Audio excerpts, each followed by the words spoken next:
Check. Yes, sir. Ladies and gentlemen, I'm Neko White. I'm Alex Quo. And this is the One Piece of Mind podcast. Alex, how are you? Back in the house. I'm feeling good, man. Yeah, bruh. Took us a while to be back. We back. We got updates. We got updates. We got new space. New space. Shout out to the what do they call this studio, Maxie? This is a Comedy Cellar studio. Shout out to the Comedy Cellar studio. Comedy Cellar studio. Love y'all. Thank y'all for housing the One Piece of Mind podcast. We appreciate it. Big time. Oh, this is amazing. So good to see you, man. Good to see you too, bruh. Sheesh. Things have changed a little bit. Things. Since the last time we saw Alex done went viral on TikTok and Instagram. Couple million views, right? I appreciate that. Yeah. Yeah. 3 on each. It was crazy. Yo, go check out the what's the title of the clip? The clip was I learned my nickname is what it is. Where I talk about girls giving guys nicknames when you dating them. It was I appreciate the love on that, man. It was actually everybody who's tuning into this. I really do appreciate the love from everyone. It was crazy to see that happen and take off the way it did. 100. I've never had content take off like that, so that was really cool to see it. Honestly, congratulations, dog. I appreciate great. that. And since we being thankful and everything, we want to shout out all of you all that follow the One Piece of Mind podcast. Thank y'all. I think we just broke 800. We're at 808 at the time of us recording this, and not to cut you off either. You guys are so responsive in the comment section to all of our content. For real. Whether it's positive, negative, you guys are telling us what you think while we talk about, while we discuss back and forth, and we appreciate that. We do appreciate y'all. From the bottom of our hearts. From the bottom of our hearts and top of our minds, thank y'all for being y'all. And without further ado, let's jump into the One Piece of Mind podcast. So 809 followers, but yeah. Yo, since the last time we were able to be on camera, a lot's happened. The last time we were here. Egghead is wildin'. Egghead is wildin'. Yo, Max, I'm going to leave you to start like a little timer. Alex, you got 4 minutes. The floor is yours. I ain't going to say nothing. From chapter, I think 11. Last time we left off. The last time we really talked about Egghead, things had just gotten crazy. The Gorosei had popped up, and I don't think they were able to. I think Luffy had tried to fight them. Yeah. And they were just bouncing back from everything. Right. And you would think that'd be the craziest Egghead would get, but it only got weirder from there. The floor is yours. It's obviously we could spend time talking about the Gorosei, but I think what I really want to talk about is, and I'll come back to some of the minute details. Vegapunk's message. I've been thinking about this for the past 2 weeks, 2-3 weeks now. The fact when. I'm actually talking about because today's we're recording this on the 24th, so the most recent chapter just dropped. But part 1 of his message, where he said, guys, by the way, if an earthquake didn't happen this morning, disregard the rest of this message. Right. And not only does he call the shot, and then goes on to put all their business out there post-mortem. We're talking after his death. I'm losing my mind. I'm losing. Not even the fact that he called Joy Boy the verse pirate. That's a whole. I'm gonna jump into that in a little bit. But that part blew my mind. Where he doesn't even have all the poneglyphs. He said this is just what I was able to put together from what I have so far, and he's like, this is what I think they're doing, and it brings more questions than answers. If I'm being real, I got so many questions. And then. You could really look to anything. This is just gut reaction I'm giving you. Nika and Joy Boy not being the same person, I didn't see that coming. Really? According to you had told me that was a theory that had been permeating the community. I didn't think. I thought, Sun God Nika equals Joy Boy. I've had that down since the start. Right. But to see that's not the case, that took me by surprise. All 5 Gorosei jumping in, not being able to locate this message coming from Vegapunk. Yeah. Which I do think they're going to find it, by the way. I don't think Vegapunk's full message is going to get out there. That's interesting. So you think he's going to get like 85% out? Cliffhanger. Actually, I think he got out more now than I originally saw he was going to. Right? But Vegapunk himself said in the message, I don't have all the answers. He says, I know what they're doing, but I don't know where we're going with this. A gut reaction just from what I did not see Egghead going this way at all. Same. When I heard Egghead incident, I didn't think it'd be more information based. Right. I thought it was going to be like Luffy knocking out Celestial Dragon type of level. Yeah. This is crazy. All right. So All right. So first of all, is that?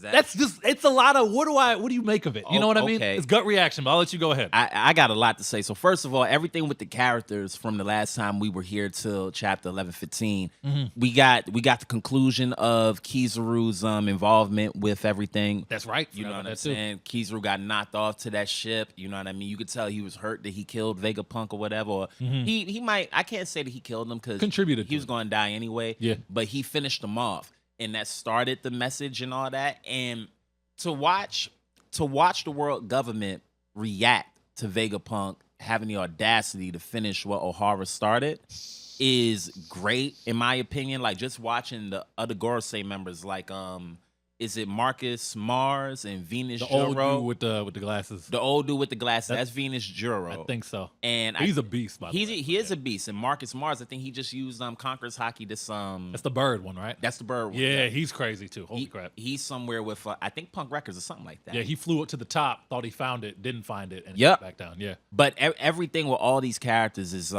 it's wild to me. Just to see Rob Lucci and like those guys have to realize, like in this latest chapter, Stussy has to deal with the fact that, like, yo, you free now.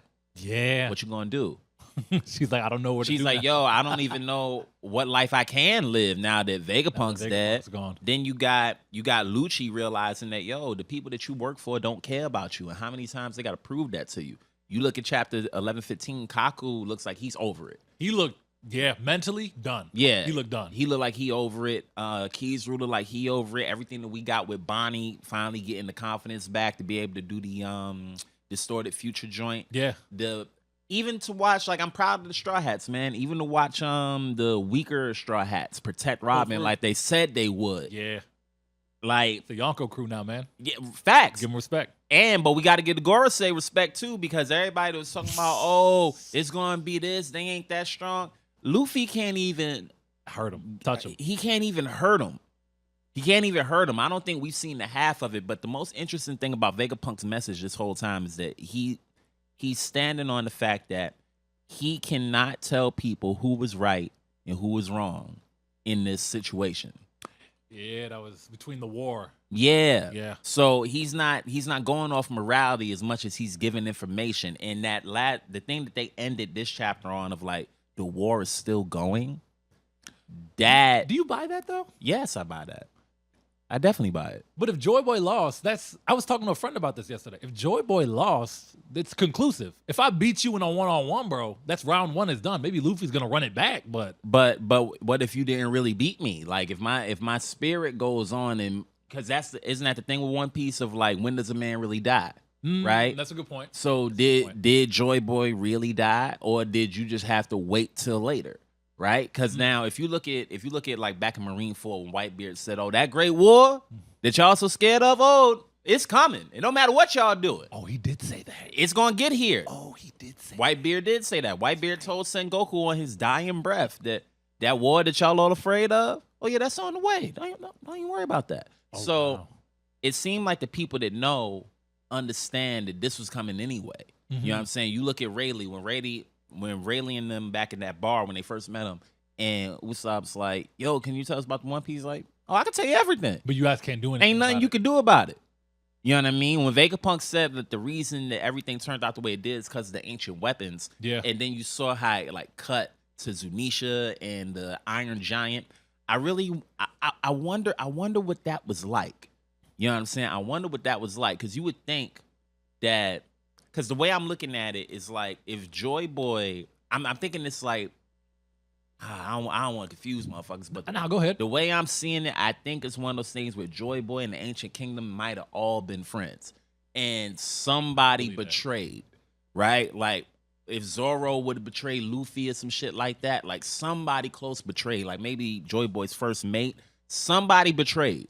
And it ended up in a war, Joy Boy versus the Ancient Kingdom and whatnot. I don't know, man. I think he just straight up lost.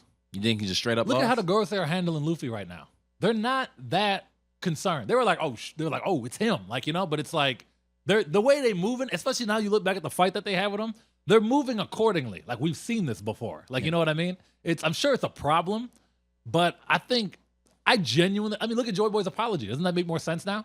He's apologizing. He's like, yo, I couldn't do it. I'm sorry. I think he was a fisherman. Joy Boy? Yeah, I don't know why I got this feeling Joy Boy was a fisherman.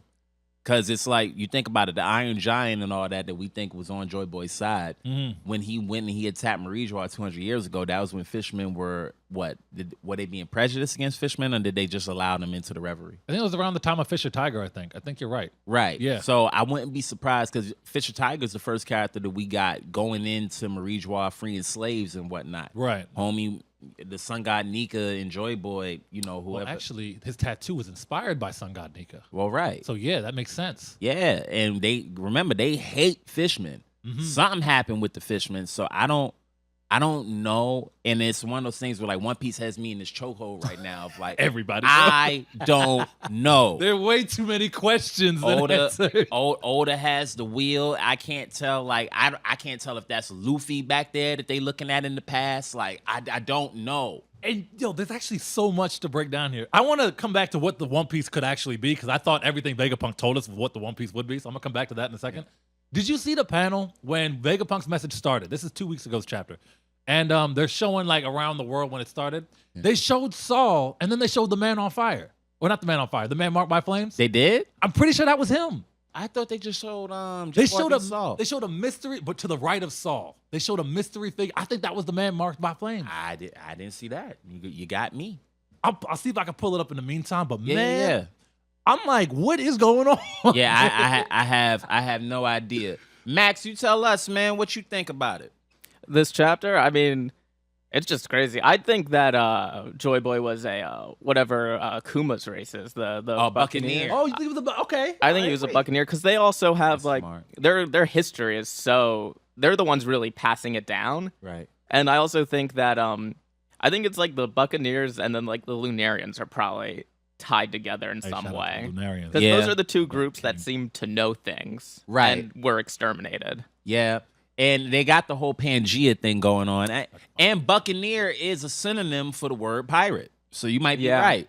You might be right. And Joy Boy. Ooh. I didn't think of that. Okay. Buccaneer is like that's one of the first names for pirates was Buccaneer. So then what? I mean, we always come back to this question. So if this wasn't the One Piece, if this knowledge that he just dropped is not the One Piece, it's got to be linked to this somehow. Yeah, of course. What do you think? When it comes to the One Piece, I literally don't know. This is what I thought it was. I've heard so many theories. I know better than to even speculate. I don't know what the One Piece is. I could put it all together if I wanted to, but I have no idea. Because we still don't even know what Luffy's real dream is. Yeah, that's another avenue. We don't even know. This is crazy. You know what I'm saying? Like Yamato knows Luffy's real dream. That was another thing with this chapter when they were doing when they were going through the different countries having The reactions. Yeah. How Momonosuke was just like kind of nonchalant about the news. Oh, okay, Joy Boy was a pirate. Like Luffy, yeah. Because he already read Odin's logbook. You know what I'm saying? He probably has a lot of this information. We gotta remember, Luffy just won't ask about this stuff. He doesn't care. He doesn't care. He doesn't care, which is crazy, but he doesn't care. Yeah, Luffy could give a damn, but I just don't know, man. Like even after Egghead is over, I'm like, there's so much I want to see happen with the Straw Hats, because what happens when Luffy finds out that Garp has been taken prisoner by Blackbeard? See, he doesn't even know that. Because Garp is his last as far as I know anyway. Garp's the last surviving member of his family that he actually cares about. He knows Dragon, but he don't know Dragon. And Sabos' brother, but like Garp's is like blood. You know what I'm saying? No disrespect. I know how people get, you know what I'm saying? People get mad and shit like that. I said, yo, Max. Bro, you be getting killed. Nico gets killed in the comments. I really don't. Like, if you want to talk about getting killed in our comments, when you said that Fujitori's sword ate the devil fruit, that's getting killed. I got killed. Yeah. I be dealing more with people emotion. You know what I'm saying? They can't fight me on facts, but they real emotional. What you mean? Whitebeard ain't as much family with his crew as Big Mom is with his crew. They don't share DNA. No. It's more to being family than that. Obviously, fool. We talking One Piece. I get the people. y'all gotta. It's crazy. How do I say this? You get the most Jiraiya hate I've ever seen out of anybody get. That's the one I see the most. But like, okay, quick sidebar. And to that end, right? I said on a podcast, shout out to the Keeping It 9,000 podcast. Shout out to them. That was a great episode. Y'all got to come on with us, and we gotta me and you both gotta go in there when both of their hosts are there. But shout out to y'all. I'm seeing the views. Congratulations. I'm glad. Like the clips have blown up. You know what I mean? On both ends too. So we're both benefiting from it. For real. So thank y'all. We did a segment where we were talking about Jiraiya came up, right? And I really do. I stand by what I said. Jiraiya did not have to die in his fight against Pain. If he would have finished off that last Pain body like he did. It was a choice. It was a choice. He decided to go back. And because he decided to go back, he died. If he would have took the Pain that he had, like the corpse, and go back and went back to the village, the village would have been much better off. But I don't think he had to die. Everybody, because this is the one thing people tell me. He died for the plot. And it's like, look, fam, I get that you saying that, and it's like, yeah, obviously, of course we know that. But if Jiraiya goes back to the Hidden Leaf Village, people's like, well, Naruto went and trained in Sage Mode. Why would he not train in Sage Mode? That doesn't even make sense. If his master comes back missing the arm, he would have near dead, he would have every reason to go and learn Sage Mode with Jiraiya's help. Jiraiya would have also... Go ahead. No, I was going to say, I think that's just the point, though. Jiraiya knew that if he went back, he was dead. So why he made that decision, I don't really get it, but that was his decision. He needed to confirm that Nagato wasn't among them, and this is I think this counts as a plot hole. Jiraiya was in Sage Mode when he got stabbed through the arm in the Toad Belly with the chakra rod. He should have been able to do the same thing Naruto. That's my point. So why is it that he wasn't able to pinpoint exactly where Nagato was? Same way when Naruto. Because when Naruto was looking for the real Pain, he stabbed himself and got to pinpoint him right then and there. Well, do you think it could be that they say when Naruto gets it, they're like, oh, you've mastered this even more than Jiraiya? It's that he doesn't go like part frog in the face? Okay, so you're right. But now let me ask you this. Yeah. Mom and Pa are both perfect sages and their sensory enhancers. Yeah. So it's still the same Sage Mode. Yeah. Now that part was never explained. So we could go that, oh, he had a more advanced version. I don't know if I think so, because those are chakra receivers. Yeah. Remember, those are chakra receivers. So you should be able to feel where it's coming from. And you're in the Hidden Rain Village. You're as close to Nagato as you can be. And even the logic of, oh, well, he didn't know it was Nagato. What are y'all talking about? He calls the shit Nagato when he meets it. He thought the animal path was Nagato at first. He thought they all were Nagato. And then when he saw Yahiko, he's like, why do all y'all have this odds? Now, the hypothesis, he already had the hypothesis that the real one ain't among them. I got to go back and confirm that. If he would have left with that hypothesis, which was correct, right? Then had Shizune and them autopsy the body. With just that evidence alone, he could have proved his own point. I don't think he had to prove his hypothesis. He didn't. I think the guesstimate he took or that he had was enough to go back with. Yes. So, hey guys, I don't really think he's there. That's all he really had to say. That's all he had to go back with. Genuinely, I think he'd have been better off. So to all of you people that came from Keeping It 9,000 joint, I'm doubling down on what I said. I actually don't think you're wrong for that. I'm not wrong. I don't think you're wrong for that. I'm not. I disagree with a lot of what you say. I don't disagree with it. Here's the shit. I'm not wrong. And the funny thing is that the minority is always the loudest. They put a poll up of that joint.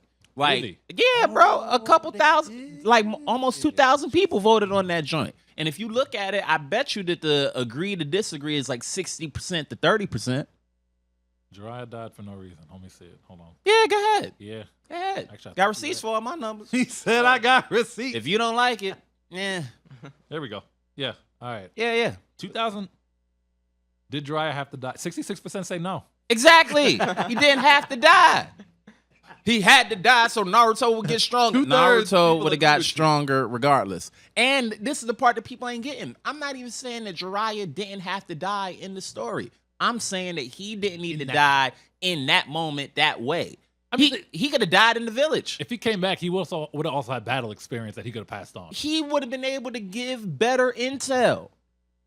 They would have had a lot better intel. I don't disagree with you at all. If I'm being real, I do not disagree with you. But anyhow, yeah. Just to close it up on one piece And we got a One Piece discussion right after this too. Yeah, we do. We got a couple. So to close it up on the chapters, everything in Egghead Island has been great so far. Everything from the character development. I didn't know this arc would go like this. Me neither. And I didn't think it's weird, right? Because we were in Wano for 4 years, and somehow Egghead is giving me all of the adrenaline rushes that Wano is giving me, and I'm talking about at a high level. Yeah. Now it feels like Roof Piece again, don't it? A little bit. Yeah. Hey, Roof Piece was crazy. And they're going around a lot of my favorite characters. Like Garp got active, Kobe got active, the Marine Aokiji, all that. Like, yeah. I got to see Kizaru go through what he went through, Rob Lucci, the crew itself. Like, everybody's being efficient in their own way. Like, I thought the Marines was stellar because, like, even y'all are justice. So to watch the Marines listen to Vegapunk and go, yo, wait,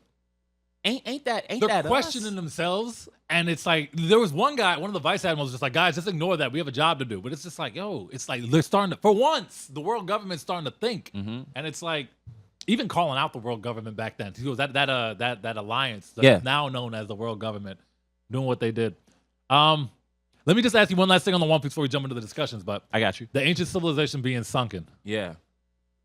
He said he thinks it was an ancient weapon. Yeah. Uranus? You think it's that one? Or you think it's the Mother Flame? I don't think it's the Mother Flame. I think it's all of the above. Like, I think combination. All of the ancient weapons got involved, and like Joy Boy did some like last minute self destruct shit of like, oh okay, well, let me get rid of this. You know what I'm saying? Last ditch effort, but I really don't know. Oh, Nico. Yo. I had this idea. I don't know. This might be crazy, but this is about kind of Dragon and the ancient weapons. What if Dragon doesn't have a devil fruit? What if his wind is one of the weapons? Oh, his wind's crazy. His wind's crazy. And yeah, wind is kind of broken. To have a wind Logia like everybody's expecting is kind of Dragon's got the storm fruit. You heard it here first. He got it. I already know. We heard it here first. Yeah, you did. Yeah, you did. Hey, look, you my co-host, so yeah, you heard it here first. Heard it here first. Yeah, ain't nobody ever said. I've been calling it the storm fruit. I've been calling it the storm fruit since 2014. Yeah, that's him. That's him. That's right. All right. Yes, sir. Not on record nowhere, but not on record nowhere. Nobody else ever said that.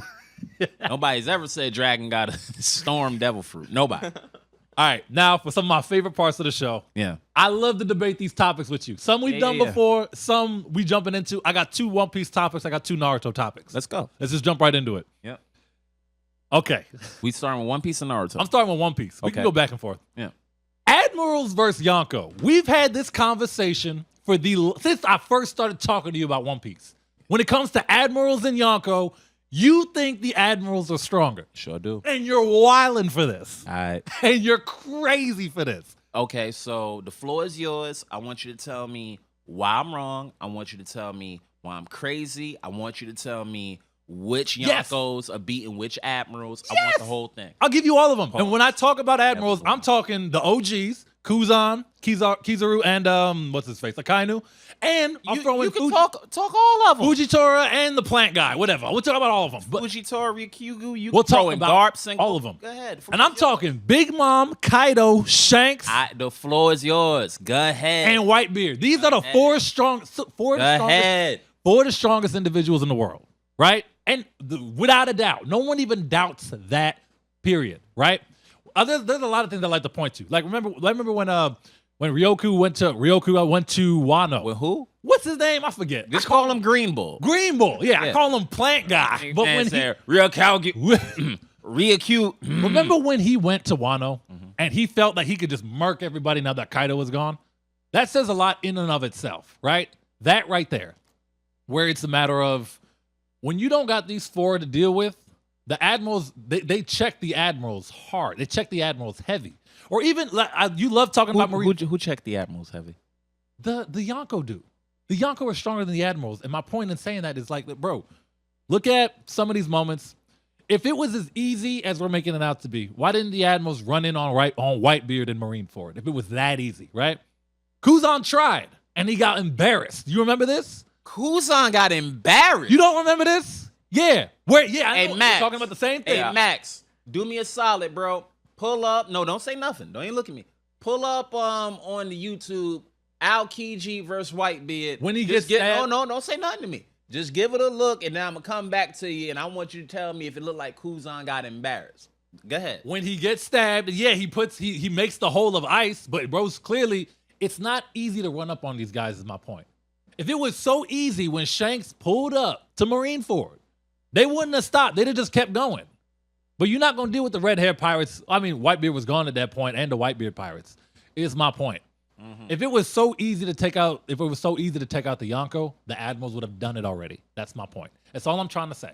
Look at, and not only that, but the Yonko themselves are a force. The Beast pirates were a force. The Big Mom pirates were a force. Were they? They were. They are, really. But it's like, bro, and it was never, and there's a reason why they got to check with their superiors before they can even go into their territory.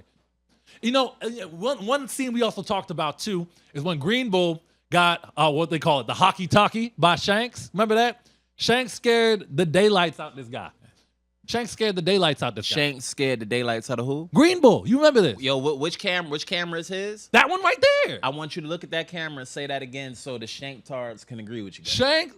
Go ahead. Shanks embarrassed Green Bull. Shanks embarrassed Green Bull. He did, and you saw it. And I saw it. Yeah. You saw it. Everyone saw it. Yeah. But my point in saying that is, look, Green Bull didn't respect Luffy's new title. That's why he felt like he could just walk in there. He said, Kaido's not around. I can do whatever I want. Right. As soon as another one pulled up, bro got scared. He said, okay, wait, maybe, all right, you know what, fine, I'll leave him alone. Got scared, okay? Yes, he got scared. Yeah. And this is just fact. I'm telling you. Oh, perfect. Oh. We both got it. Thank you, Matt. No, this is good. I appreciate that. I like this. Throw that on. Go ahead. Throw that on. Please do. Real quick. You know what I'm saying? Real quick. This is exactly what I'm talking about, right? Right, Yes. right. Right. Now, it looked like he just ran up to me. Now, let's keep in mind that homie got the power of earthquakes. Yes. So he's gonna break out the ice. Break out the ice. Like we expect him to. Now, remember, Aokiji can't just run up on him. It's not like he frozen or nothing like that. And also not like Aokiji just standing there after But if it was so easy, look at his face. Look at his face. Bro, clip. Look. I'm gonna let. Yeah. Let's let it ride. They call him the strongest man in the world. I know. Don't ignore it. Yep. That's what I'm trying to say. It's not so. Look, the vibrations can't be frozen. This is the part I'm talking about. Right here. Look at him. Yeah. Look at him. That's it. Now watch. I ain't gonna say nothing. Look at Kuzan's face. Don't say nothing to me. Right. Yeah. Stabbed with hockey. Did it kill Aokiji? It didn't kill him. Watch what my boy said. Look at his face. Look at that. Look at his face. You think he saw that coming? Yes. Hell. What? Pause it, Max. What? Pause it, Max. You just said, do I think he saw that coming? You mean the guy that rearranged his goddamn organs because he saw the attack coming? Do I think he saw it coming? Obviously. Y'all lying. It ain't have no lasting impact. Whitebeard's attack had no impact. Talking about Kuzan's attack, what he's about to pull, like whatever his strategy was, didn't work. That's not true. And then Whitebeard. Oh, wait. Play it, Maxie, because remember he said Aokiji's attack didn't work. Now, let's see if somebody don't run interference on this shit. Oh, when Jozu pulls up? No, when Jozu pulls up. You think he needed Jozu? Yes. Oh, you're wrong. Whitebeard was getting impaled with regular people's swords, man. You got your mind. And he took it. Bro never fell down once. So if he fell down once, he had to take stabs from other people's regular swords. He was going to hit him with Ice Block Partisan or whatever. You're right. He would have pierced Whitebeard. What are you talking about? You don't think Whitebeard could have taken that? No. Oh my God. I think he would have got skewered by the joint. Do I think he'd have still been able to move? Sure. You don't think Whitebeard saw that coming? Bro, been a pirate. Don't say nothing to me. You tell me. We're going to see. We're going to watch together. That's fine. I'm down for it. No. Don't be ridiculous. Don't be ridiculous. Like he didn't see this coming. He did look at go. Ice Block Partisan. No, keep Go going. back. Go, yo, Max. Hit the directional button. Go back. Look at Whitebeard's face. Since we behavioral analysts and all that shit. Look at Whitebeard's face. Keep it right there, Max. Cool. Let it go. Let it rock. I'm tired of y'all. I'm being serious. I remember this perfectly. Clean as day. Yeah. Don't be ridiculous. Don't be ridiculous. Now you look at Whitebeard's face. Bro looks stressed to you? Yes. He went. Yo, you didn't see him just go to move the joint. You're telling me Bro, There and you then, go. And then Jozu does what Jozu does. Then Jozu does that. Bro took part in the fight. Thank you, Max. Bro took part in the Battle of God Valley. You think he's worried about this? He looked worried enough to me when he was trying to pull the Bacento out of Kuzan and it wouldn't move and he was about to get hit with the Ice Block Partisan. Now, Max, real quick, you the third party. My only question is this. You tell me, in that exchange just now, it looked like Whitebeard embarrassed Kuzan to you? No, I think I think it's more even here. I think Whitebeard in his prime though is a different question. But if you say so, but now let's get to what we talking about. Oh wait, are you finished? No, go ahead. See what you gonna say. No. If you still got more on the My point is just saying. I'll wrap my point up so you can get to yours. My point is I've never seen a moment where the admiral. I don't want to take away from the admirals. Let me make this clear. The admirals are where they are, and and this is disregarding Garp. Garp is a beast of his own. But as far as the admirals are concerned, they don't strike me as the type of people who could just walk up on any of these Yonko and take them. The way that you're saying they could take them. Because if they could, they would have. Hey, That's Max, all I'm saying. Could you look up for me real quick Kizaru versus Whitebeard? Go ahead. Look that up for me. So now, real quick, the strongest man on Earth was Whitebeard, right? Yes, 5 billion. We know this. Right? Whitebeard, Kaido, Big Mom, Shanks, Yes, right? sir. Now Luffy, all that. So, and Blackbeard, right? Mm-hmm. So now, when you say that the admirals are stronger than the Yonko, all that, and if they weren't, why didn't the admirals already beat the Yonko? First of all, y'all gonna stop acting like, hold on, wait, let this play out. You wanna watch it now? Yeah, please. It's actually not even on that long. Hey, there he is. Okay, cool. Oh, look at that. That's your man Whitebeard with a goddamn hole in his chest, and Kizaru got his foot on his weapon. Huh. Kizaru got his back turned to this man, bro. Look, he's looking back at him. All right, let it play out. Let it play out. That's fine.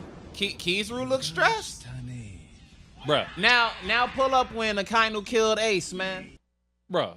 No, don't say nothing. Don't. I don't want you to say nothing. Old half-dead Whitebeard? Don't say nothing to me. Don't say nothing to me. Because y'all be finding excuses for bullshit, and because you like that Yonkos more, that's why y'all think they more powerful. Nothing we've been shown thus far makes them seem more powerful, to me anyway, if you actually being objective. Because when you look at Marineford, first of all, Whitebeard and all of his pirates, if Luffy and them never show up, if Jinbei never shows up, they would have all died in the encircling walls. Whitebeard couldn't break through the encircling walls. They would have died. Do you want the death or him fighting? No, I want the death of Ace when Akainu kills Ace. Because there's a moment when Whitebeard goes to get an attack off, right? This is Rage Whitebeard. He can't be stopped. Blah, blah, blah, blah, blah, blah, blah. Nigga, Kizaru shot right through his arm like ain't nothing happened and stopped his whole attack. Was he able to kill Whitebeard? Well, Kizaru wasn't. Well, we gonna get to that. Hold on. Donut making. Man, this is insane. Donut making. Donut making. Donut making. I'm talking strictly admirals. No, I'm talking that too. I'm talking strictly. I'm talking strictly admirals versus Yonko. That's what I'm talking to. Mm-hmm. You said Whitebeard gets an attack off when, like right now? I'm trying to remember because he definitely throws an attack. Let me see how much longer is left in this video. Is this the right one? I think this is one. Yep, this is it. All right. Yep, this is it. Still an amazing arc, regardless of what. We ain't talking about the arcs. He said he ain't talking about that. All right, let's see it. Oh, he been more than hurt.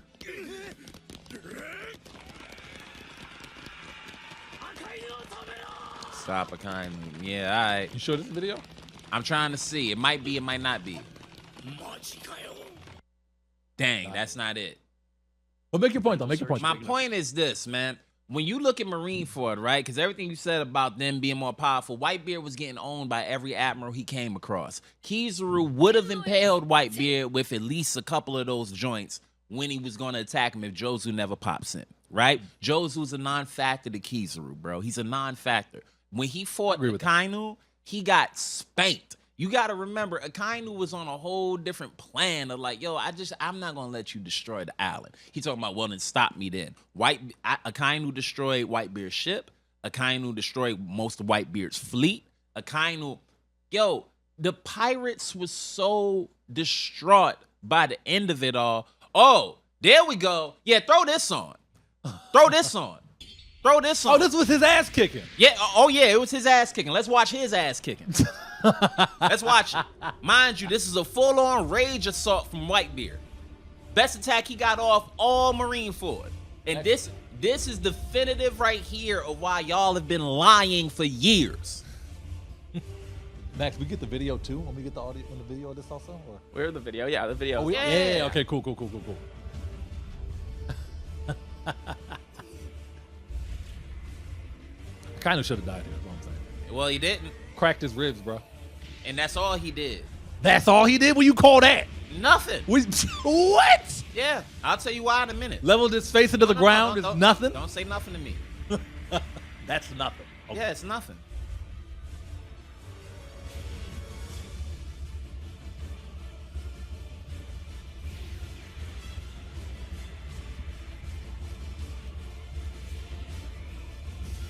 Oh, and that hole in Whitebeard's chest is the one Akainu put there. Yeah, I kind of put that there. Oh, no, wait. Now, remember, in actuality, that was half of Whitebeard's face. Right. It wasn't his mustache. They edited that in the end. Wasn't his mustache. True. Half his face got blown. Half his face was gone. That's fact. And they skipped it. He put a second hole in his chest. When he punched him and he lit him up. I remember that. Yeah. I remember that part. Now, this is a direct full power.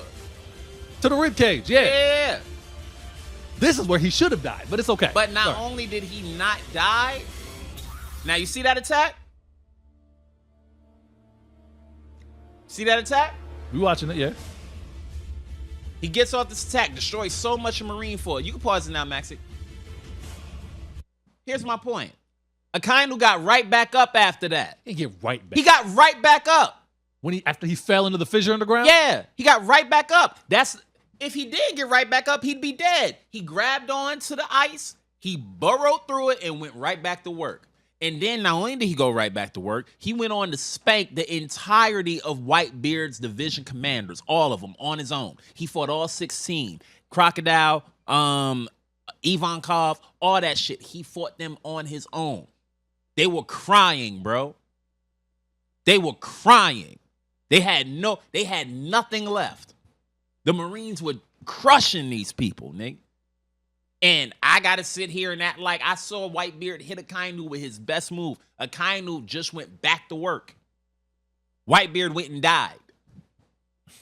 Cut it out. He took half that man's face off, put 2 holes in his chest, and the most he got was bandages from Whitebeard's attack. And I got to sit here and act like, oh, Whitebeard was really showing off bullshit. Can I ask a question? Please. Did he or did he not stop when Shanks pulled up? You remember that was an order, right? Because, again, if we pull up when Shanks actually pulled up, the Marines ain't give a fuck about what Shanks was talking about. Remember when Ben Beckman, one of the best Ben Beckman scenes, saw you pirate lovers. Oh, Ben Beckman stopped Kizaru. Nigga, no, he didn't. No, he didn't. He pointed his gun at Kizaru, was like, Kizaru, don't move no more. Kizaru trolled this nigga. Oh, Ben Beckman, remember that thing you told me not to attack? Yeah, I'm going to get back to that. And attacked it while Ben Beckman sat there and watched. If Sengoku didn't give the order to end the war wouldn't have been ended. So you think the red hair pirates would have got smacked around too? Yeah, they would have got fucked up too. That's crazy. They didn't have the forces. Crazy. They didn't have the forces. You mean to tell me that I'm supposed to think that the red hair pirates are supposed to take out all 3 admirals, Garp, Sengoku, the warlords that would have stayed to fight, and everybody else on their own? Yes, because look at when they showed up. Not happening. Shanks doesn't go into that fight if he doesn't think he he can make a difference. Shanks went in there with clout, and you forgetting the order of operations. He showed up after Kobe gave his speech, after Kobe appealed to the hearts of people like Sengoku and the people in charge. Like, yo, we need to save our own people. We already met. When Black No. I gave you the floor. We already met our objective. Everybody stop. And he came there for probably more so for Blackbeard, make sure Blackbeard don't get anything more off. But do I think that Shanks and the red hair pirates on their own was going to topple everything they would have had to face Marineford? Hell no. They didn't have the forces. Sengoku and Garp on their own would be hell for a lot of people on that crew. That's not counting Akainu. That's not counting Aokiji. That's not counting Kizaru. On scale alone, Punk Hazard is a completely different place now because of a battle between Akainu and Aokiji. And I'm supposed to believe that the red-haired pirates on their own were going to take out, just at the top level of the Marines forces, Sengoku, Garp, Kuzan, Kizaru, and Akainu. Well, Garp was mentally compromised. Not at that point. At this point, it's like we fighting the regular pirates now, and I'm pissed my grandson just got killed. Well, he wanted to kill Akainu. That's what he wanted to kill. He might have. But like Garp said when he got up to fight Blackbeard in the anime, I'm still a Marine. But I guess now that we know Shanks' lineage, he probably used that. He used clout. That's probably, I wouldn't call it clout. He just used what his pops is, or what we think his pops is. Hey, Max, what you call that? Ain't that clout? Yeah, that's reputation. I mean, I do think it's because of his whatever. He can go. I mean, bro can walk into the room with the Gorosei. Yeah, so then what we talking about? Kaido, from everything Kaido showed us, Kaido was getting his ass whooped by Luffy that barely stalemated Kizaru. Whoa. Say that again? Kaido was getting his ass whooped once Luffy went into Gear 5 and all that. Kaido was getting spanked by Luffy that barely was able to fucking stalemate a Kizaru that wasn't even in the fight mentally. Whoa. Okay, wait. Pull it back. At that point in Luffy and Kaido's fight, I don't care. But you have to care. But you have to. Because look at, bro, if you've been fighting, that Gear 5 was at the end of their fight. And you and me have even talked about, does a full health Gear 5 Luffy beat a full health Kaido? We don't think so. Look at when that happened. You can't judge Kaido based off of, what was that, maybe like an hour of Gear 5? You can't judge him based off that hour when he was dominating the first 90% of the fight. That's what I'm saying. He was dominating the fight against different fighters. Once Luffy turned Gear 5, it was hard for him to really dominate anything. He was getting great hits off, but they weren't really doing anything. Bro, this guy fought the samurai. He fought all the supernova. I get that. I watched the same thing you watched. I read the same story. But to say you don't care about that doesn't make sense. You can't say that, though. Why doesn't it make sense? We saw him in a battle. As far as we know, the longest Admiral fight was how long? How long did Aokiji and Akainu fight? Was it 10 days? I think it was like a week and a half, something like that. 10 days. Something like that. So they fought for 10 days. You telling me about a battle that took place for maybe at most a day, right? And you telling me how it went. If I have to believe that the admirals at the highest echelon could fight for up to 10 days, right? Mm-hmm. Why should I sit here and be impressed to like overly hype Kaido fighting for a day? Bro fought everybody. No, I get that. But again, you wouldn't say the Gear 4th Luffy, especially even at full power at that time. I don't even know now how he stacks up to a full power Akainu, full power Aokiji, a full power Trying Kizaru, right? We don't know. But I don't think any of them have showed that they have 10 days worth of stamina to fight. Remember, Kizaru didn't want to fight Luffy and Egghead. No, he didn't. Kizaru's at work. He didn't want to be here. Yeah, he's but from what we saw, I gotta sit here and I gotta suck off Kaido. Because he fought the red scabbards and the like. Wait. No, chill. For the red scabbards and the like for a day. Let's give it a day. Let's give it 24 hours. Okay. And Luffy, all that. 24 hours, right? Akainu fought Aokiji at full power for a week and 3 days before they found the conclusive winner. The Yonko haven't showed that. They just haven't. So until you find me someone panel where they can go for that long, I have no reason to believe it. How long did Kaido and Big Mom go at it for? A day. Wasn't that 3? Or was 1? Is that more than 10? No, I'm just trying to figure it out because y'all be making up these excuses and these non-parallels, bro. Like even the thing you said about Shanks and Green Bull, what are you talking about? He wasn't supposed to be there in the first place. I'm already messing up because I'm outside the lines. Shanks has all of the clout that we know him to have in the relationships that we know him to have. Of all the Yonko, you got to get permission before you even engage in Yonko. The reason he wanted to engage Luffy's because Luffy's a brand new Yonko. That's fresh off the presses. And yeah, sure, Yonko, whatever, man. Right, I agree. But Shanks is already established. Shanks is also already well connected. He could walk in with the Gorosei. So there's got to be a bit of a thing around Shanks, right? Okay. I can't get permission. Akainu told me not to even be here. I wasn't supposed to pull up. Now Shanks is talking about how this will make a problem. It's like, and he even said it like, I can't fight you guys now. He didn't say he was scared. He said, I can't fight you guys now. Can I ask you a question? Do you think Shanks gets by more on clout than his own ability? I don't know yet. Okay. Well, we see with in Wano with the plant admiral, Shanks is able to take him out just with his hockey from. But like, y'all called that taking him out. I don't know that he took him out. I've seen Luffy react crazily to shit before that didn't take him out. You know what I'm saying? It stopped. It looked like fear. That's all I'm gonna say. It looked like fear. Sure it did. Sure it did. But he didn't seem like he was fearful. It seemed like he left because like I can't fight you now. He said that. That's why you think he left though? He did say that. He did. I agree. He did say that. Oh, but I don't think that's why. Well, I guess that is. With. They say that on Egghead, they're talking about how even the admirals, no one can engage on the emperors without permission. That's my point. Yeah.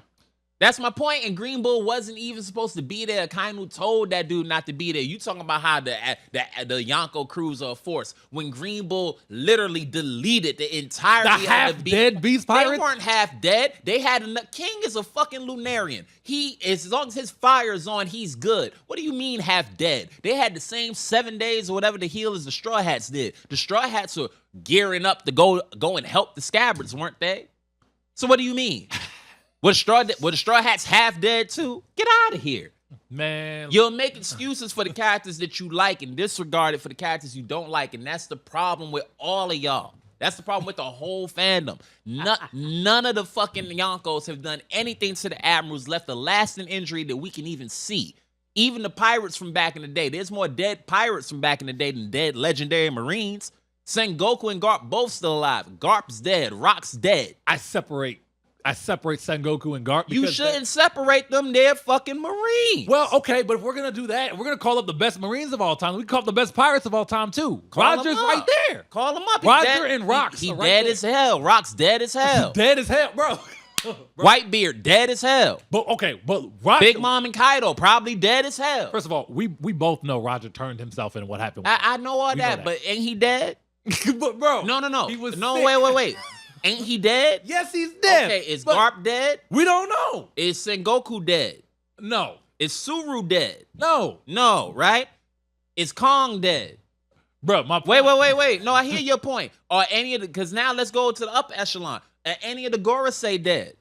We don't even know if they're alive, technically. But do they seem unalive to you? They seem unalive? No, they seem very Is much alive. Whitebeard dead? Yes. Is Rox dead? We don't know. You can make an argument, but yes. Okay. Is Roger dead? Yes, but is Joy Boy dead? Well, he lives in Luffy, but yeah, dead. Every single pirate you just brought up at the highest echelon is dead. Roger could go toe to toe with Garp. Miss me with that shit. I'm sure he could, but he can't now. This is crazy.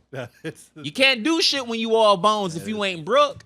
So cut it out. It's insane. Cut it out. I'm sick of y'all. Max, you hear this? This is the first conversation we've ever had on One Piece. This one right here. Max, we had this for an hour in Atlantic City, New Jersey at 2 o'clock in the morning. Niggas be I'm trying not to use profanity. People be lying, yo, just for shit that they like. Like Akainu didn't spank Whitebeard in the entirety of his division commander solo. I'm gonna leave this to the rest. I'm gonna leave the rest of this to our audience. He did it solo. Nah, leave it to the audience. The public is stupid as hell. Bro, hear me out. This is all I'm saying. No, fuck that. I've heard you out, and you ain't said nothing. There's just a lot of words. Nothing that they've done has shown me to this point that they're head and shoulders above the Marines. Because I can even say, well, then if the pirates are so strong, all these same pirates up until, 30, 40 years ago were on the same crew in their prime. They didn't take down the world government. They died. They disbanded. Well, we don't know what happened. Cut it out. We don't know what happened with that. We know enough to know that they didn't take down the world government. Well, what do we know from that whole incident? What do we know? Well, all right, Rox made a move. Then what we had Roger going after Rox when getting in his way. It's too murky water to make that claim. It's too even after the fact, they didn't do anything to usurp the government's power. Remember when Garp first showed up? Garp let it be known that this is a balance that the world government allows. Okay? The world government allows it to be 4 emperors and all that to keep the pirates from banding together and all that shit, but they allow them to be. They're a part of the machine. They're a cog in the machine, just like Kizaru and all them. And that's true. That's true. But to that end, all I'm saying is, when you take, it's not you telling me Kizaru on his own went to solo everybody. Like, let's say take Kaido out. You mean to tell me you don't think Kizaru on his own is soloing the entire crew going down outside of Kaido on his own? It's not no diff, but he can. I think with up to medium difficulty, he could beat the entirety of their fucking crew on his own. It's really the commanders and the Toby Ropo you really got to worry about, if that. Well, they not messing with Kizaru. They for damn sure ain't messing with Kuzan. They couldn't mess with Green Bull. So again, what are we talking about? If you take the whole Admiral squad, the 5 admirals that we've seen so far, let's even throw in Garp and Sengoku. You take those 7. Nah, I can't include them. I got to. They Marines. I don't want to hear nothing. Well, we're talking admirals. We're talking straight admirals. Sengoku is a former admiral. Hey, but he's not one right now. And Garp is a vice. So they're beasts of their own generation. Because if we're gonna play that game, then we got to bring in Roger and Rox as well. You can bring in Roger and Rox. Anyhow, look. I want to get into the other. I do want to get into the other topics as well too, but I did want to have this conversation as well. No, I do not think that the Yonko are more powerful than the admirals. Nothing that they've shown has given me any reason to think that. I don't think Big Mom is beating any of the admirals. I don't think Kaido's beating any of the admirals. I don't think Whitebeard's beating any of the admirals, especially the Whitebeard that we got to see. He got his ass whooped by 3 of them. You know what I'm saying? You gotta remember, we talking about an Aokiji that's not really an evil guy. Oh my God, y'all be holding, man. Look, and the Harlem gonna come out of me if I keep talking about this, bro. Y'all be holding balls, man. I do got a segue. I gotta bring up another conversation we had just a couple weeks ago. All right, this is segueing over to Naruto, and you already know where this is going. Who was the better sensei to Naruto, Jiraiya or Kakashi? You tell me. The answer is Jiraiya. And I'm going to say this again. The answer is Jiraiya. I know you're going to say Kakashi, but the answer is Jiraiya, and here are my reasons why, right? Look at what Jiraiya provided to Naruto, right? And I don't mean, and I told you this, I don't mean just techniques. Jiraiya was the father figure to Naruto that he needed at the time. He met him, bro. He met him right before the finals of the Chunin exam. Bro didn't have no chance going into that fight with Neji. He had no chance. Yeah, he taught him the summoning jutsu. Yeah, he did the 5-prong seal release, whatever he did, all of that.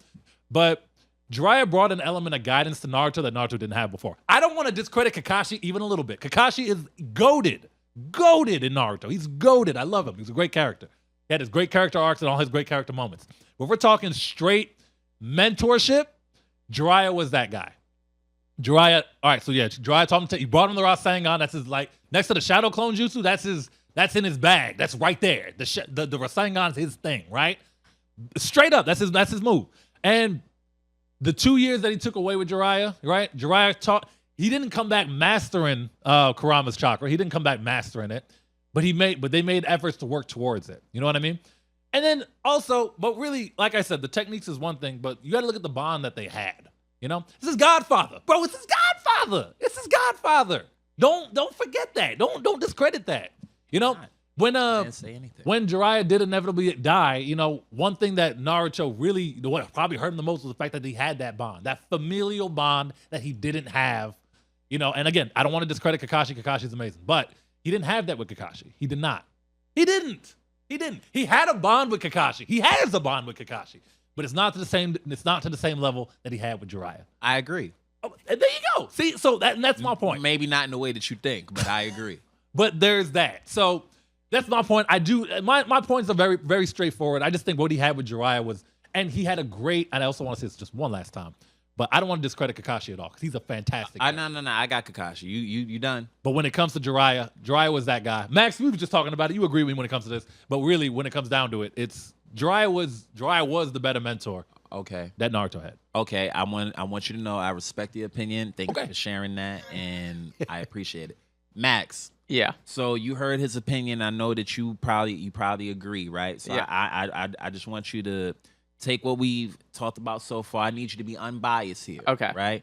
And we just gonna go through the talking points. So I bought my sticky notes with me today. So you said you talking about what he provided to Naruto, right? Yes. So first of all, let's be clear. It's manga fact that it wasn't Kakashi ignoring Naruto when the Chunin exam started. Jiraiya contacted Kakashi and he told him, I'm going to take on Naruto. You do your thing with Sasuke. That's fact. I'm going to take on Naruto. He told him that. That's true. Right? Yeah. Now let's talk about just before Naruto was born. It's a fact that Minato asked Kakashi to look after Kushina and his kid. Right? That's one of the things that sent Kakashi into that big depression when Minato and Kushina died, because he wasn't allowed to go out because he was the next generation. When Kurama attacked, he wasn't allowed to go out. He wasn't allowed to be there and like help or protect. He was in that Amu unit at the time. Right? Yeah, but he was with the other, like him, Guy, Asuma, all them. They were off to the side, right? They were being protected because they're the next generation. Right. They were kids at the time. Yeah. They were kids, right? But Kushina and Naruto were Kakashi's responsibility, right? You got to remember who Kakashi's master was. It was Naruto's dad. True. Right? Yep. So now he was the guardian that Minato chose for Naruto. He wasn't his godfather or anything, but he was their guardian. Kakashi was the one that was supposed to look over Kushina and Naruto. Then you talk about things that were provided. Well, let's look at the character Naruto Uzumaki. I think this quote means a lot to him. Anyone who fails their mission is scum, but those who abandon their friends are worse than scum. Now, color me bad, but before he ever met Jiraiya, wasn't his goal to like keep Sasuke and not give up on Sasuke and all that, right? That's true. Right? Didn't that permeate the entire series of Naruto from the moment that he left? Right. All the way up to his arm got blown off. Mm-hmm. Right? Okay. Got it. Mm-hmm. And he kept that same energy throughout the whole thing. That's from Naruto, like episode 2 to Boruto right now, right? Kakashi not only did that, but you talk about the things that Jiraiya gave him. Let's talk about the things that Jiraiya gave him. Jiraiya taught him the summoning jutsu, right? Yes. And Jiraiya taught him the Rasengan. Yes. Well, we realized that Kakashi could have definitely taught him the Rasengan. Right, as we came to learn later in Shippuden. No, not that we came to learn. Me and you watched it at the same time. Yeah, Kakashi could have taught Naruto the Rasengan. Yes, Kakashi taught Naruto change in chakra nature.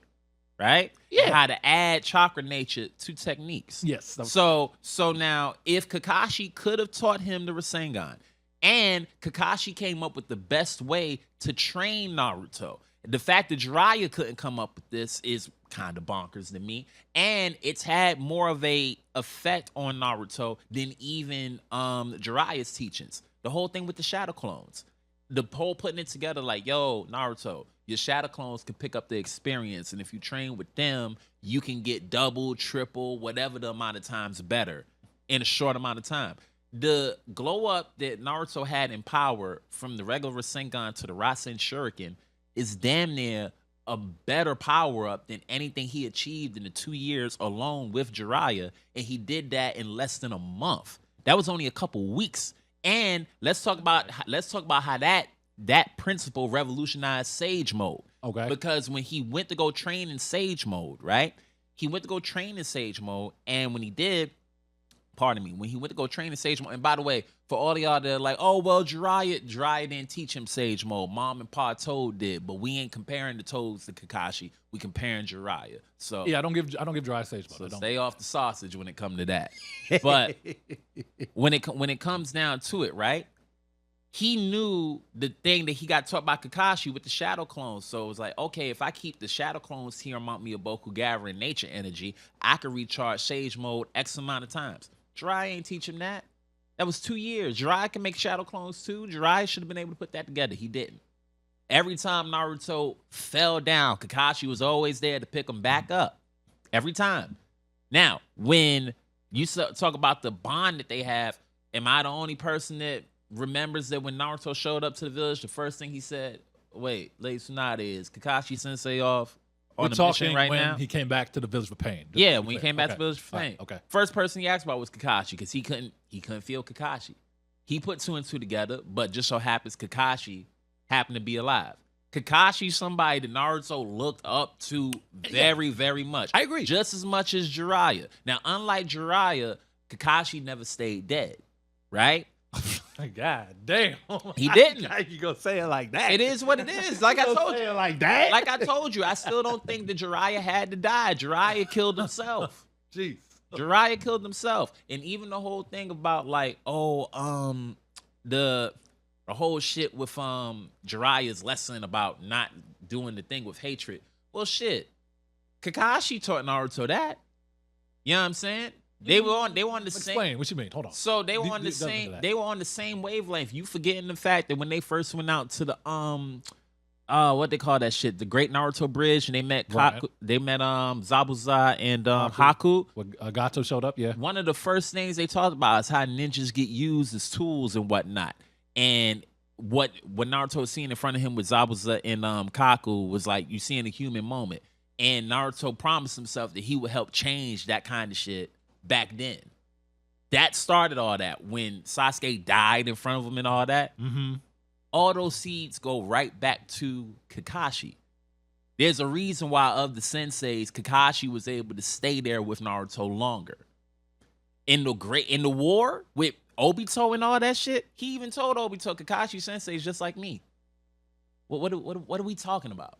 I love Jiraiya. He's a dope sensei to Naruto. He definitely is a parental figure to Naruto. But Kakashi's also, I don't know if it's parental, but it's definitely like big brother kind of shit. You know what I'm saying? Kakashi's been there for Naruto the whole time. Before Jiraiya, after Jiraiya. He taught Naruto way more effectively than Jiraiya did.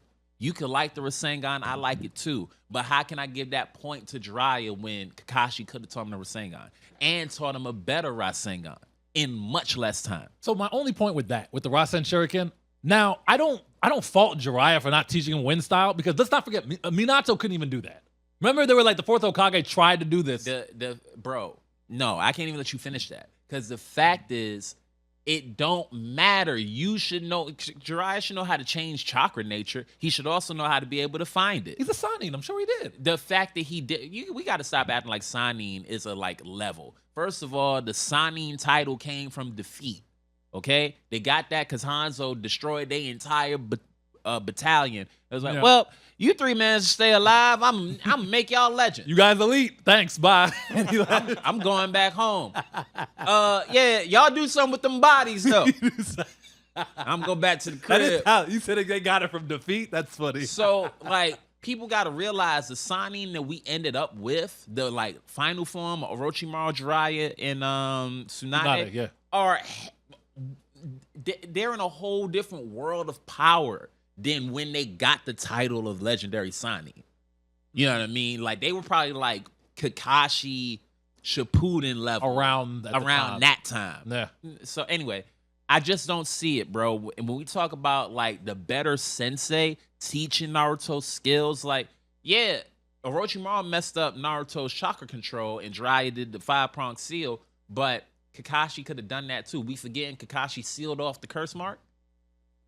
Quote unquote sealed off. I don't know, man. Not quote unquote, he sealed off that shit. And then it looked like it was working the whole time. No, Sasuke decided to use it. It was his choice, actually. No, you're right. That was his choice. You remember what Kakashi told him when he sealed it? He's like, look, I'm gonna do this for you, but you got to make the choice of not to use this power. All I can do is seal it. Yeah. And that happened around the same time that Naruto was getting his chakra set back right. Mm-hmm. Jiraiya handled that. Kakashi didn't handle it because Jiraiya asked him not to. Actually, to be fair, I don't think Kakashi knew about it. I'll be honest. I don't think Kakashi knew. I don't ever remember there being a point where Kakashi, because Jiraiya, when he saw something was wrong, he checked. Right. Like, what's going on? And then he looked at the ceiling. He's like, oh. And he knows about the seal. I'll give you that. That's fair. So Kakashi didn't know. I'm sure if Kakashi knew, he'd have did something. But if we talking about it and we going like number to number, I think that Kakashi is head and shoulders a better sensei to Naruto than Jiraiya was. If you want to tell me, and I can't lie, I think he had a deeper influence on Naruto just because he met him. No, you got to hear me out. He met him earlier, and that whole thing about those that fail their mission are scum, but those that give up on their friends is worse than scum. That's deep. That's deep. There's nothing that Jiraiya gave Naruto that permeated in Naruto as deep as that. The flashback when he's talking to Nagato. Nagato challenges his belief and he pulls the book out and he remembers that scene, that flashback that he had where Jiraiya's talking about the cycle of hatred in this world. Mm-hmm. And he's like, maybe he was like, I don't know if I'll find it in my lifetime, but I entrust you that you'll find it in yours. He took that and he ran with that. So let me ask you something. Did he took that and he ran with that after Sasuke left, right? Yes. Naruto's whole thing about doing that and being that, because remember, that whole thing was started back in the Land of Waves when he told Kakashi, like, yo, I don't like what this is. Like, is this what ninja are, blah, blah, blah. Mm-hmm. And they had that whole conversation. Right, Kakashi was that started back then with Kakashi. The same person the only reason Naruto felt that way, Jiraiya didn't change anything in Naruto. Naruto felt the way he felt the whole time. Jiraiya was the type of person that he would have killed Orochimaru. Under no circumstance would Naruto have killed Sasuke. Naruto was never fighting to kill Sasuke. True. Which is against what people like Jiraiya and all that actually felt, right? True. Kakashi agreed more with Naruto of like, don't kill Sasuke. I actually agree with you here because remember, I think of two moments. Well, I mean, Kakashi said that, but he still tried to anyway after the 5 Kage summit when he branded him a criminal. Well, yeah. But in the beginning, you're right, though, because Jiraiya told him give up on Sasuke. Yes. And he said, I'm never going to give up on him. Well, that's my point. So Naruto was already there. Like yeah, Jiraiya was a parental figure and all that, but it didn't take no telling Naruto to behave that way. That's how Naruto behaves naturally. Go ahead. I'll say that if it wasn't for the knowing that, like, Orochimaru couldn't swap bodies again for 2 years, he wouldn't have even gone with Jiraiya. He would have gone straight to Sasuke again. Thank you. You think so? I don't know. Definitely so. Yeah, if there wasn't the time, if he didn't have the time to train with Jiraiya, he would have ran in. I don't think he would have even gone with Jiraiya if he knew that any moment now it could change. And here's another thing, right? Y'all got to remember when Tsunade got to the village, Kakashi was on so many missions back to back to back. That's the reason why Kakashi missed when the Sound Force showed up. That's why he couldn't to get Sasuke. Otherwise, none of that shit would have happened. All the Jonin were out. Yeah, all the Jonin. None of that would have happened because Tsunade's low key the best Hokage that they had outside of Naruto. Whoa. Yeah. Whoa. For that'd have to be another episode because we got one more segment after this. That gotta be another episode. How you gonna do that? Because it's the fact. Hashirama Senju. All right, hold on, wait. Go ahead. Hashirama Senju. Yeah, Hashirama. Toby Rama, I'll give you. Toby Rama, not so much. He was racist, but I mean, he was racist. But I wonder if he was as racist as we think. He seemed to understand Uchiha a good amount. He wasn't maybe towards the end. Sometimes you not the problem. The people that follow you are. Ooh, right? Where like he that. wasn't. Nothing he said about the Uchiha wasn't true. He said they were a clan possessed by evil, and he ended up explaining what he meant. Bro did segregation, put him off to the side of the village. Come on, man. Yeah, but he didn't do that to keep them at the side of the village. It was like, yo, y'all are fucking powerful. Y'all excel at law enforcement, right? And I understand y'all. Y'all been killing my family for years, nigga. When y'all get mad and somebody hurt y'all because y'all love people so much, it changes your eyes. And right? I don't know if this is true. I think it is. Gotcha. Where after, because I don't think they were pushed to the Uchiha weren't pushed to the edge of the village till after the Ninetales attack. Facts. That's a fact. They were the police, but they were, I think, more in the middle of the village until the Ninetales. Yeah, Toby Rama did that though. No, Toby Rama made them the police. He made them the police. So it's probably the third that put them. It was off Danzo. of the- It was Danzo. That's Oh, what Danzo Danzo, would yeah. do. It That's sounds like all. something Danzo That's would all do. Danzo, who's a student of the Toby Rama. But if you radicalize anybody, like, all right, let me finish this up. No, I do not think that Jiraiya is a better sensei than Kakashi. I think Kakashi meant a lot more to Naruto's foundation. Okay. I think he helped Naruto out much more efficiently with jutsu. He's the one that taught Naruto because remember, Naruto's chakra control isn't bad. It's because Orochimaru messed him up with the seal. The 5-prong seal, yeah. But like it wouldn't have even if that never happened, like he taught Naruto, and it's kind of unfair to Jiraiya because he met Kakashi first. You know what I'm saying? Yes. Kakashi got the mold. Like, remember, Naruto was crying, nigga. He thought Kakashi was so cool. Yeah. Kakashi's words inspired him that much. That shit is written in Naruto's DNA. Mm-hmm. That's a big fact. I'm sorry. Like, yeah, he was hurt when Jiraiya died. You know what I'm saying? He was hurt when he thought they both died, though. Well, he was hurt. But then again, when he was about to fall down, Kakashi was there like he always is. He always is. Jiraiya don't get to do that. You could go left or right with this topic. You I go don't think you're wrong either way. You go left or right with it, but I think there is a right or wrong because if we go down the line of things that was taught, because remember, Sage Mode didn't come from Jiraiya, that came from the Toads. We're not counting them. I'm not even counting. If we talk about technique, if Kakashi could teach you the same technique, then what's it matter? Oh, Kakashi's not teaching him how to summon Gamabunta. He's not doing that. I mean, but that's not true. Who's to say that? Because remember how Jiraiya summoned Gamabunta? He did the thing, Yeah. and he didn't have the what's it called? He didn't have the scroll yet. He just happened to try summoning jutsu, and it worked, and it sent them to Mount Miyaboku. That's just how it happens. That is what happened. It was an accident. Some shit might just be destiny. So I don't know that he wouldn't have gotten the Toad summoning. I don't know what he would have gotten. If he would have tried to summon in jutsu, I don't know if he'd have got the dogs. I don't know. But like, let's not act like Naruto's known for just summoning frogs. Naruto, that's fact. Like he's done that twice, 3 times maybe. He's done it a chock full of times. No. Him and Gamakichi were like this in the war arc. Come on, man. But that was only the war arc. And then before that, he'd summon Gaara. You gonna act like he didn't do it against Gaara? That's twice. Then he did it against Pain. That's 3 times. His big fight. He showed up there with them. Right. They all summoned together. So that's my point. So it's like, yeah, but Fukas the Ma Toad summoned them. Naruto didn't. I like to think of that as Naruto came with his homeboys. That's how I'm like, we're all pulling up. That's why I looked at it. Sure, let's go with that. Yeah, but he didn't do the thing. We're not gonna give that as a Naruto summon. We're not gonna give that to him. No, that's crazy. That's crazy. It's not crazy. Literally the Ma Frog. Right, it was her summoning jutsu. She was shopping. She saw the village was messed up. She did the thing, summoning jutsu. I'm going with Kakashi for the simple fact that everything that Jiraiya taught Naruto, Kakashi could have taught Naruto, and he taught him better. And within like months, he got Naruto way further than what Jiraiya was able to do in 2 years? And if you want to say, oh, well, the chakra control, I think if he would have stayed in the village and got the chance to work out the shadow clones with Master the Nine-Tails chakra, with Yamato there to help Naruto with that 2 years instead of Jiraiya, I think we'd have been dealing with a much more powerful beast than what we ended up dealing with. If he'd spent that 2 years with Kakashi, with that kind of training, off that shadow clone shit, Naruto would be a completely different animal.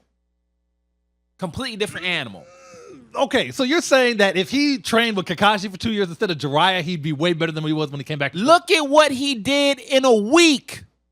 Asuma had just got killed by Hidan and Kakuzu maybe a week ago. And they told Naruto, if you want to go and do anything, you got to master that new jutsu. And add the change in chakra nature. If Naruto starts that 2 years earlier, what? Okay, that's I don't know. Naruto can make upwards of 1,000 shadow clones. If Naruto starts now, remember he did that right in between the time of Kakuzu and Hidan destroying Asuma, and to when he showed up to help out Team 10 and Kakashi and all of them, right? In that he did that in a week, dog. He killed Kakuzu in a week. He went from not being able to mess with heavy Sasuke, and then to be able to one-shot Kakuzu in a week. I like to think that the focus of their training was to learn more about the Nine Tails power, which he did not successfully do with Jiraiya. I'll give you that. But I like to think that he came back with a little bit more control over it. My point being, no, right? Because that's a B feat. We ain't talking about Killer B. We talking about that is a B. Naruto, Kakashi, Naruto, and Jiraiya. If Naruto has to train from being that 2 years, if he had to train starting year 1, right? You do everything with the Shadow Clones. I teach you the Rasengan. He probably learns the fucking Rasengan a lot faster. Well, he learned that before he left. Right. But if Kakashi's teaching him with the Shadow Clone training method, everything goes faster. So what took him 2 years would take him half that time. If that, might even take him a quarter of that time. So cut it out. Well, okay, wait, hold on. Let's time out. Go back to when he was trying to learn the Rasengan. He was doing that, wasn't he?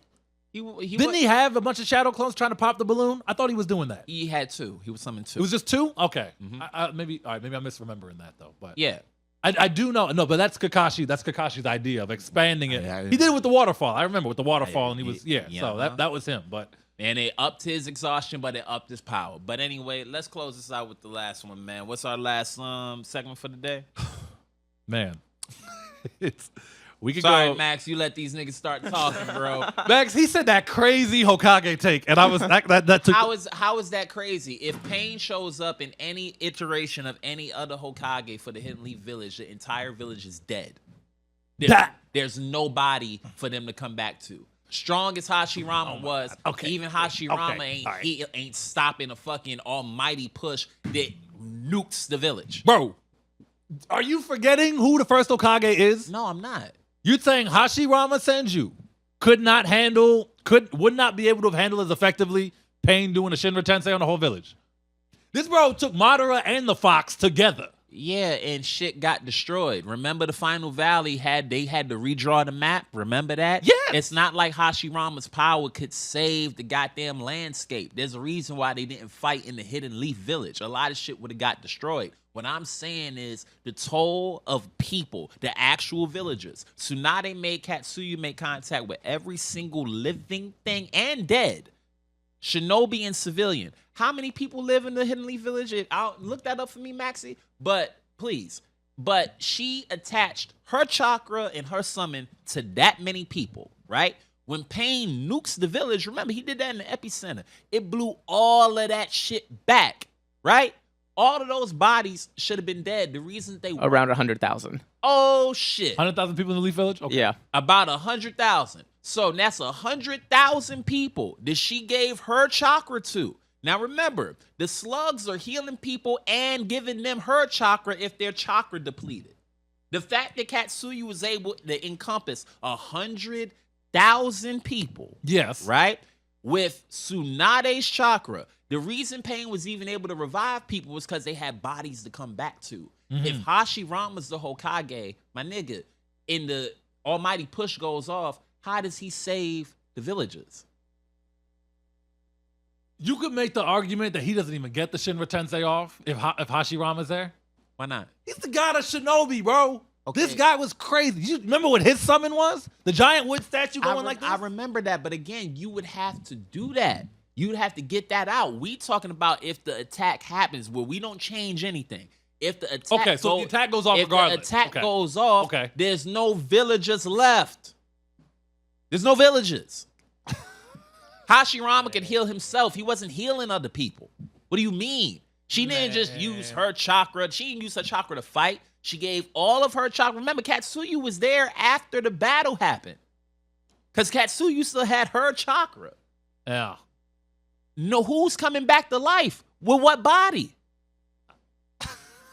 Max, you hear this? You hear this right now? Just no, but holler at me when I'm wrong. Of like Tobirama, what's he doing? I agree with you when it comes to Tobirama. I don't the third Hokage, what's he doing? I don't think 2 through 4, 6, and 7 don't handle it as well as Tsunade do. But to say that Hashirama can't handle it as well as he can, but you acting like I said something crazy and then you only brought up one Hokage. Because I think that's the only one who can. Crazy. I think the fourth maybe could teleport him out like right before Maybe the attack goes off. If he can get there before the attack go off, yeah. I mean, he saved him from a tail beast bomb, but it's different with the Shinra Tensei though. It's different. Yeah, so you can push it away from you. That would be Minato. Like Minato, Minato would have to get him in that 5-second cooldown time. Right, but he's still gonna get that one off. Yeah, so he's gonna get it off. That I don't think he's good utility after the Shinra Tensei, but like or before. But if he gets it off, I don't see him being able to do it. Like, he could get himself out. And Minato can't fly. That's the other part of it too. So it's like, how is he getting them? If he hasn't marked them already, he's kind of useless. Yeah. So that's my one thing when it comes to that. Anyhow, let's wrap this up. What's the last one, man? All right. We want to switch over to One Piece or keep it in the Naruto arena? I'll give it to you. We in Naruto, man. We talked about this right before we started. War Arc Sakura versus the Akatsuki. Wow. That's a lot of members though. I want to limit it down to just a few. So okay. we could honestly, because War Arc Sakura, she beats Hidan. I'll get him out of here. It's not even what? She already beat Sasori, so get him out of here, right? Yep. She's already gone. I don't think Kakuzu's a factor. One hit, he's out. One hit to any of the hearts, they're out. Okay, I'll give you that. We've kind of talked about that one before. I'll give you that. Yeah. If she catches him full body and punches him right, she kills all 5 of them shits in one shot. Yeah, if he's hit the wrong way, that'll do that. Yeah, that's here. How about instead of saying who she can beat, I'll give you who she can't beat. Okay. She can't beat Pain. That's number 1. Kisame Hoshigaki, we talked about this right before we started. I'm doubling down on that take. She doesn't beat Kisame. Wildin'. Itachi, no. Because even though I know what you're gonna say, she's experienced with handling genjutsu. Itachi's genjutsu was out of this world, and we know that. But here's the thing: when you talk about genjutsu, is that in order for genjutsu to work, genjutsu is control of somebody's chakra, right? Mm-hmm. You got to be able to control the chakra. Now, right now, where we are now, mind you, we in Boruto, right? Okay. But Sakura has and she had perfect chakra control, perfect. She's genjutsu proof at this point. Now, mind you, I'm talking about Boruto Sakura now, so I know, excuse me, and I'm saying nice stuff about Sakura, so I'm crazy. But she's genjutsu proof. Like current manga fact, you can't put Sakura in a genjutsu. She can stand up to Mangekyo Sharingan? Yeah. Yeah, no, she one of those, dog. She's genjutsu proof. So I'm talking about an older version of Sakura now, right? But now let's go back to War Arc, right? Is it true that when Orochimaru was caught in Tsukuyomi by Itachi, he was going to break himself out, but Itachi cut off his hand? Yeah. Right? So Itachi, she going to catch hell fighting somebody like Itachi. Yeah. Right? I think where the problem comes in is how does Genjutsu react to things like the Bakio seal being released? Right. Yeah. Could he control that? I don't know. I don't know if he can. I don't think so. And people that are around similar level to Sakura, remember when Tsunade showed up, she no-diffed the Genjutsu that he had Itachi, that Itachi had Kakashi and Sasuke under. She no-diffed that. She walked in, hand on these motherfuckers, and looked at Kakashi like, I thought you was supposed to be you, man. What's going on? He had the Sharingan, though. I fought Madara and all his clones and then get caught in Genjutsu one time. Raikage did. But, like, I just think Sakura hasn't... I don't think she's getting caught in Genjutsu. I think if we go and say that Itachi can hit her with Amaterasu, I can go with that maybe. But I don't see the Totsuka blade or anything like that coming out, right? Because that's out of character. He wouldn't do all that. I don't see him doing all that. So in a regular straight up fight between the two of them, she can outlast them. That's definitely a fact. His health is failing. If he goes into Susanoo, and this is something that's never really talked about, Sakura can lift that shit up. Oh, come on, man! Don't say that. What? What? She's you'd say you're putting Sakura over Susanoo? I'm saying that she can literally I can't speak. Itachi Susanoo wasn't huge. It wasn't perfect, right? Wasn't huge. You mean to tell me you don't think Sakura can't? She can't get close to that. Then. She can't suplex that shit. She can't suplex that no. shit. Nigga, what? Tsunade was punching down Susanoo's with one punch at a time against Madara. Itachi just seal her. Well, yeah. Look at the blade, the other thing that he had. I forget what it's called. I know what you're talking about. That is the blade. Oh, that is because he used it against Orochimaru. But he before anything. I think that's out of character for him to use against somebody like a Sakura, Haruno. He would use like a Izanami first, but I don't think that would. I don't even think he'd do all that. But I don't think I could see that one going either way. As far as the Pains, I don't think she beats Nagato, but the 6 paths. Oh yeah, no, they dead. That's easy work.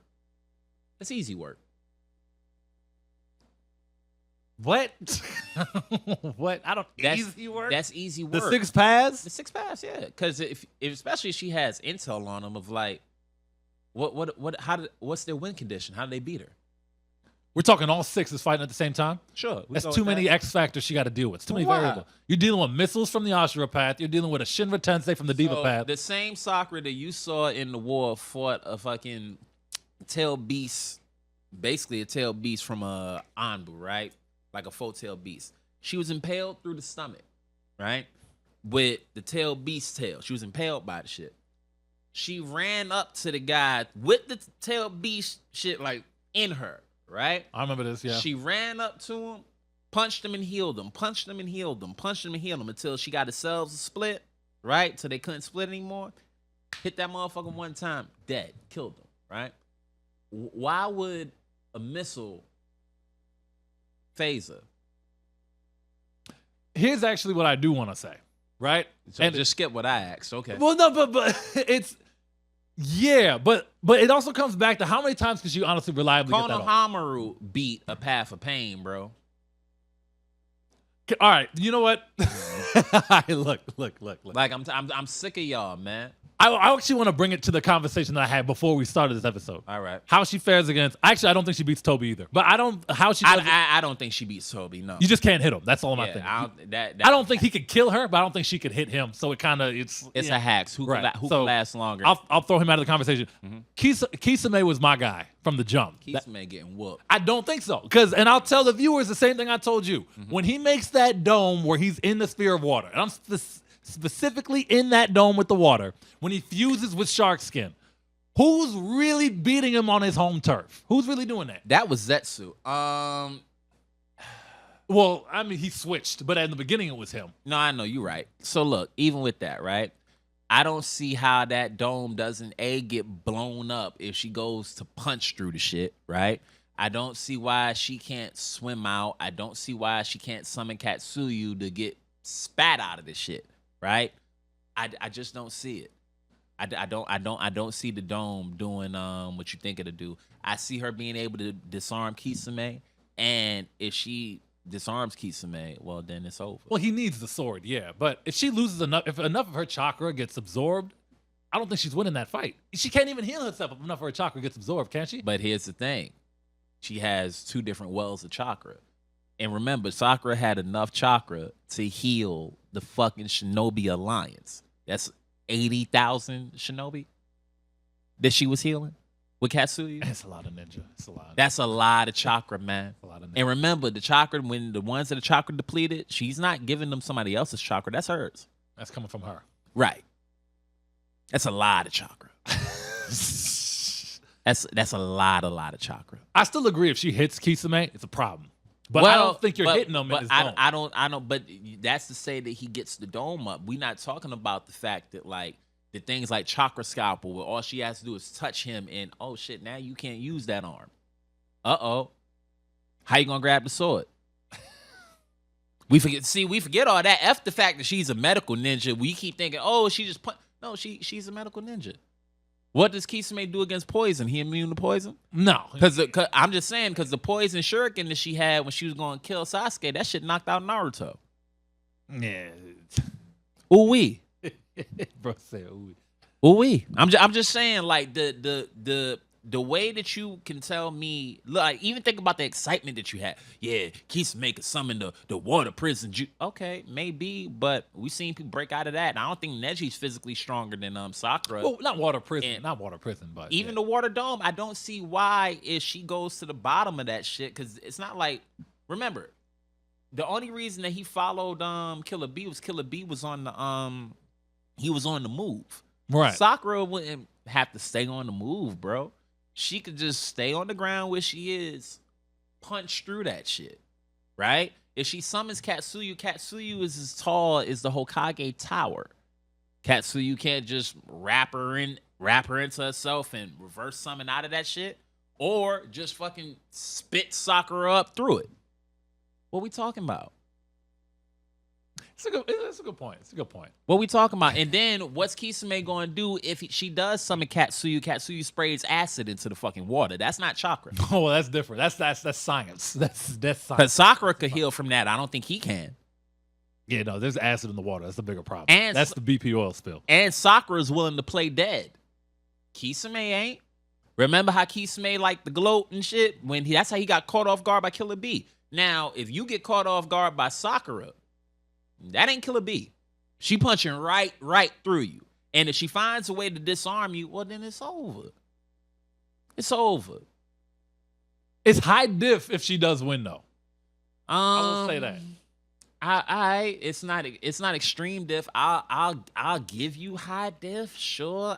But I don't agree. I think by the time they got to where they got to, because I do think that the three of them were equal at that point. Like, I think her, Naruto, and Sasuke were all around the same level. In the war arc? Yeah, I don't see anybody, up until they got the 6-pass power-ups, yeah. I don't see anybody in the Akatsuki being on that level. Just so we clarify. Yes! You're putting her on the same level as Eternal Mangekyo Sharingan and the same level as full Kurama mode. I didn't do anything. You go back and you read those pages and you tell me what they said. Okay. That's what the pages said. I got to go back and check. I just got to make sure. Yeah, you got to go back and check. That's what the pages said. I'm not saying anything. That's what the pages said. That she caught up. Now, after that, hey, they turned into gods after that. Into Jesus after that. So they turned into gods after that. But they said at that point where they were, those three were on the same level. And I don't think anybody in the Akatsuki was on that level outside of, like, you could say Toby, but I think that's more hacks. I think it is more. You could say Itachi, but Itachi didn't have the life points for it. I don't. That's funny. I agree. I just don't see Kisame and the rest of them doing that. I'm sorry. Like, Nagato is all 6 pains. Well, that's a problem. Yeah. But I will say this. You said this before the episode started. People are saying Conan beats her. Absolutely not. Absolutely not. That's whoever said that. That's cap. That's disrespectful. Sakura's beating Conan. Sakura's beating Conan as bad as Tsunade beat Naruto in part 1. Conan was, granted. Conan's a non-factor here. She's a non-factor. No. You can summon Katsuyu, spit the acid. That's game over. Paper's not doing anything against acid. I'm just saying, Jiraiya stopped her with the toad oil bomb. Like, let's stop playing. But anyway, yo, man, it was good to talk to you. It's good to be back in the saddle with you, man. It's great to be back. Hey, Max, we're going to do the wrap-ups, buddy. First of all, thank you. We appreciate you. Sorry for going over. You got to light niggas, man. Yeah, for real. Let us know. It's all right. Max, you tell them where can they find you, man? Max Marcus Comedy, all social media. There you go. Yeah. Oh, that's it? That's it. Got you. That's going to be Instagram, everything, Twitter. Just quick and to the point. Quick and to the point, yeah. All right, Quo, what you got? At Alex Quo on everything. That's Alex QUOW. I got me some dates now. There you go. August 4th, I'm in Dallas, Texas. Come out. What you doing? Dallas Comedy Club. Check me out. 7:00 show. Dallas, Texas. I will be there. Going to be a lot of fun. This dude is the worst. That's how you do it. I do he's what you headlining. Do. I'm headlining. I should say that. I'm headlining. That's how you say. I copy what you said. Yeah, but tell him you're headlining. I am headlining. And I'll tell you guys straight. It's my first headlining date. I'm very happy about it. There you go. August 4th in Dallas, Texas. I'm very happy. Very excited to work with everybody. Shout out to Rosie down there. She's fantastic. There you go. Very excited. So should be. Buy tickets. Tickets link is in the bio on all platforms. TikTok, Instagram. Wherever it is, it's there. There you go. Y'all make sure y'all go see Alex down in Dallas, Texas on August 4th. Sunday, 7:00 show. Sunday, 7:00. First time headlining out in Dallas. Go see the man. Now, if you want to see me, you can find me at Neko White 93. That's at NEKO WHITE93 on everything. I have some dates coming up. We're going to be in Virginia in August, if I'm not mistaken. That's 16th, I think you said? Yes, sir. It's going to be for Roanoke Comedy Festival. The Roanoke Comedy Festival will be out there on the 16th. I have Is that Kentucky? Did you say Louisville? I thought you said that. It's something like that. You said maybe in the fall. I haven't talked to you about it yet, but I think you mentioned it. Hold on. Let me see. It's so professional. Oh God, where is this joint? But I believe I know I'm somewhere. Where is it? What state is KY? That's Kentucky. Yeah, so I'm gonna be there. That's Kentucky, right? Be in Kentucky.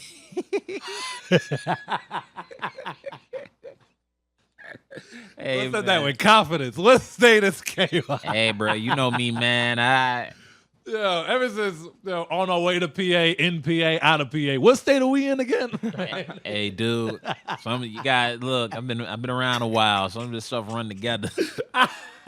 I'll have to find the email, but I'm down there in Kentucky in the fall. I will let you know more information. But in the meantime, check out NekoWhite.com if you're looking for more of me. And with that being said, I'm Neko White. I'm Alex Quo. And this is One Piece of Mind Podcast. Good to be back. Good to be back, brother. Thank you again, everybody, for listening. And we out.